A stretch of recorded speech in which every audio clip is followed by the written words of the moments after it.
presented by DD Production House, Sakri.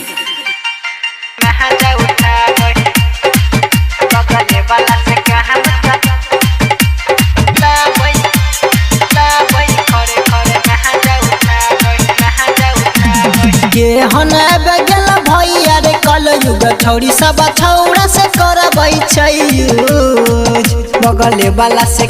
बगले वाला से काम चलाबै खरे खरे मजा उठाबै बगले वाला से काम चलाबै खरे खरे मजा उठाबै ये हना बगल भैया रे कल युग छौरी सब छौरा से करबै छै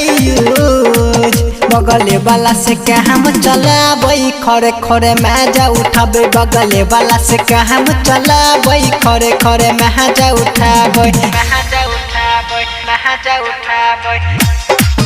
बगले वाला से काम चलाबै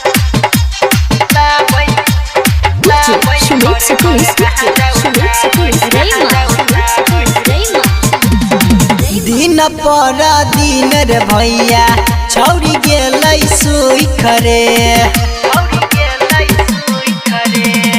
नहीं जाने चुपे चोरी कोना खाई छई उई करे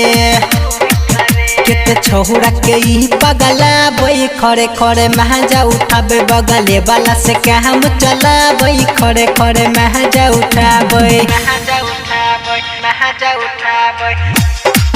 बगले वाला से काम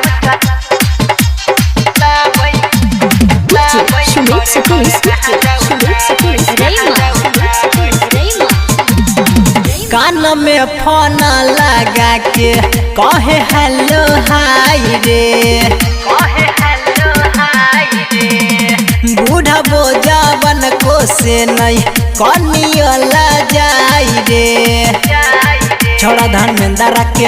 धर्मेंद्र के संग में बोलाबै खरे खरे मजा उठाबै बगले वाला से काम चलाबै खरे खरे मजा उठाबै ये हना बगल भैया रे कल युग छौरी सब छौरा से करबै छै बगले वाला से काम चलाबै खरे खरे मजा उठाबै बगले वाला से काम चलाबै खरे खरे मजा उठाबै